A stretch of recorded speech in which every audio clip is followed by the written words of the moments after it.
ఏనాడు నీ పరిపాలన నీ వల్లే ఈ రాష్ట్రపు సంక్షేమం సత్యం నిత్యం సఫలం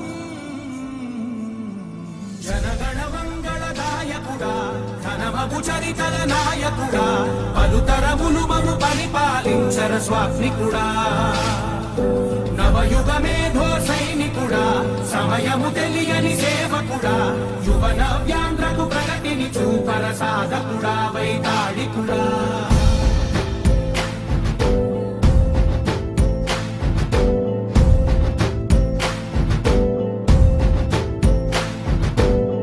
ప్రతి ఇల్లు నిన్నే నిన్నే పిలిచింది ప్రతి గడప నీకే స్వాగతం అంటోంది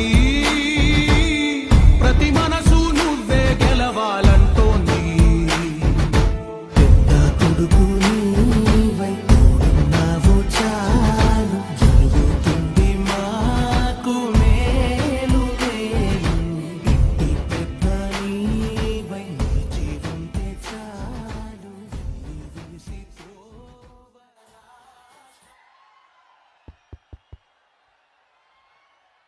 భారతదేశంలోనే ఆంధ్రప్రదేశ్ రాష్ట్రాన్ని అగ్రగామి రాష్ట్రంగా తీర్చిదిద్దేందుకు ఆంధ్రప్రదేశ్ ని స్వర్ణాంధ్రగా సస్యాంధ్రగా సస్యశ్యామలాంధ్రగా వెలుగులాంధ్రగా తీర్చిదిద్దేందుకు గడియారపు ముళ్ళు వెంట తడియారని స్వేదంతో పరిశ్రమిస్తున్న మన గౌరవ ముఖ్యమంత్రి వర్యులు శ్రీ నారా చంద్రబాబు నాయుడు గారికి ఆత్మీయ స్వాగతం సుస్వాగతం. ఈరోజు అలనాటి స్వర్ణగిరిని మళ్లీ రాయలేలిన రతనాల సీమగా తీర్చిదిద్దేందుకు జొన్నగిరి మైనింగ్ ప్రాజెక్టును గౌరవ ముఖ్యమంత్రి వర్యులు తమ స్వర్ణ హస్తాల చేత ప్రారంభించారు. ఇప్పుడు పత్తికొండ శాసనసభ్యులు శ్రీ కెఈ శ్యాంబాబు గారు స్వాగత వచనాలు పలుకుతారు.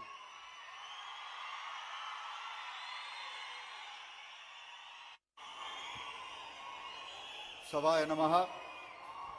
పెద్దలు పూజ్యులు మన రాష్ట్రీయ ముఖ్యమంత్రి వర్యులు చంద్రబాబు నాయుడు గారికి, అలాగే వేదిక పైన ఉన్న మంత్రివర్యులకి, అలాగే నా సహచర ఎమ్మెల్యేలకి, అలాగే ఈరోజు మన ప్రాంతంలో మన మట్టి నుంచి మన రాళ్ళ నుంచి ఈ బంగారం తీసే ప్రభాకరన్ గారికి, కార్తికేయన్ గారికి, ప్రతి ఒక్కరికి నమస్కారాలు చెప్తూ, ముఖ్యంగా నా తెలుగుదేశం కుటుంబ సభ్యులకు ప్రతి ఒక్కరికి పేరు పేరున నమస్కారాలు.